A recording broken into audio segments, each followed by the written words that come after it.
Hello, everyone. China keeps popping up in the news about the war in Ukraine. And here is another example. So, as I mentioned before, much as I frequently disagree with Zelensky, this one, absolutely no argument. He's right. China is helping Russia in the war against Ukraine, and wouldn't surprise me for 1 second if China was using its political pressure to basically bend other participants of the upcoming peace summit to its will. Being one of the sides directly involved in the war, moreover, being the side that is being invaded, Ukraine has every right to disapprove of China as the mediator for this. One of the conditions for any sort of peace talks has been complete removal of all Russian troops from all of Ukrainian territory, including Crimea. And that should honestly be the only condition. Ukraine did not attack Russia. Ukraine did not occupy Russian territory. Ukraine did not purposely target Russian schools, hospitals, shopping malls, residential areas, etc. So, China, who is Russia's well-known and long-established ally and business partner, has no business being the mediator. Because, as we said before, in any such engagement, the mediator should be impartial. And, case in point, also, we said that China has its own interests. China is looking for precedent.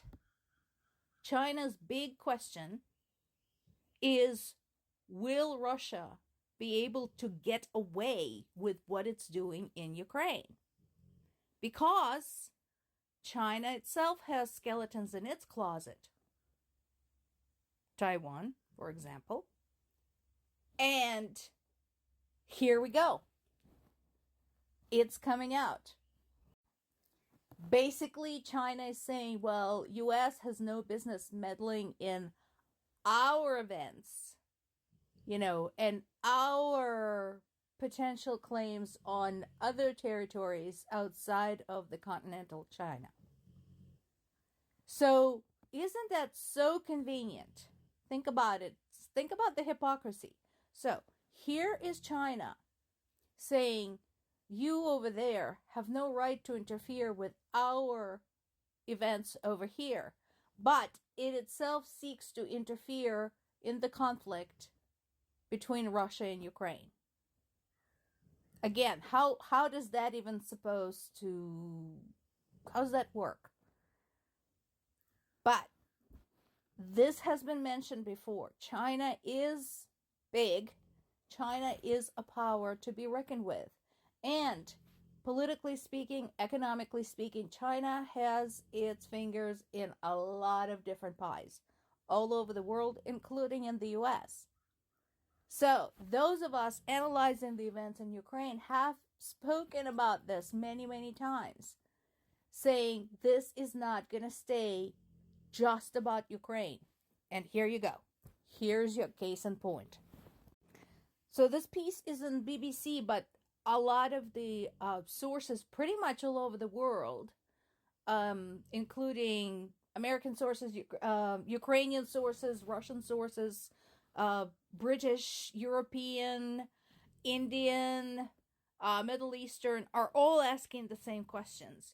So now that most of Ukraine's allies, including the US, have agreed that Ukraine should be able to use Western weapons against targets in Russia, how is that going to change the war?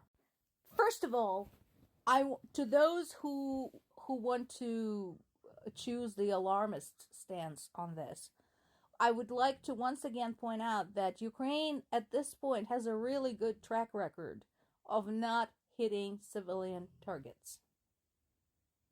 Ukraine wanted long-range weapons to be able to have an alternative for hitting Russia's military installations, those that are feeding the troops and supplying the weapons for this war.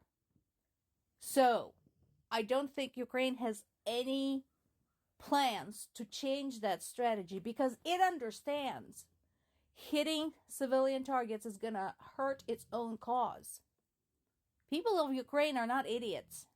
They understand the moment there is a confirmed hit against Russia's civilians, the aid will go away. They get it. So I don't think the strategy is going to change. Now, there's still limitations on this. So, for example, when it comes to U.S. agreement to this, U.S. did not include the long-range weapons such as Army tactical missile systems in its permission to strike Russian territory. Those have the range of 300 kilometers and could potentially be used well inside Russian territory.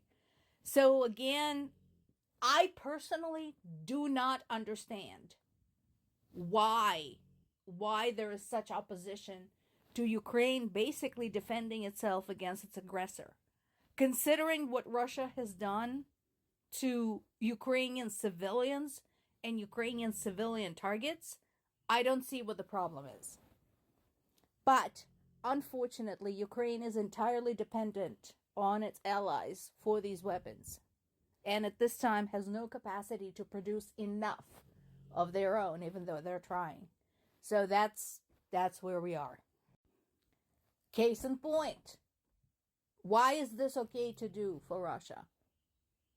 So Russia continues pounding Ukraine's electrical grid. At least 9 people have been injured, including, as of right now, Ukrainian military reports that it had downed 35 out of 53 missiles and 46 out of 47 drones. So again, the fact that they can only take out so many is because they don't have enough air defense ammo. This has come up a lot over and over because, remember, they're getting pounded every single week, every single day, sometimes multiple hours in a row. And so they do what they can to take out the projectiles flying over heavily populated areas. But one of the biggest challenges, of course, has been that there are bits and pieces of them left. So if you shoot a drone and you hit it, that's great. But there are pieces of the drone, as it breaks up in the air, that can still fall on inhabited areas. So it's not just whether you can hit the damn thing, it's where you hit it. Where is it located with respect to its target? Because those pieces falling down have caused some damage and death. Of course, Ukrainians are continuing to make it expensive for Russia. Apparently, as of the latest count, the losses in May have exceeded the last record, which took place in December of last year. So far, according to Ukrainian sources, 38,940 Russian soldiers have been taken out. Now remember, Ukraine is collaborating with other countries, with US, UK, France, and at least somebody else, on confirming these numbers. So unlike Russia, who basically makes up numbers, including numbers that Ukraine had never had of troops and equipment, Ukraine wants to make sure that the record is clear.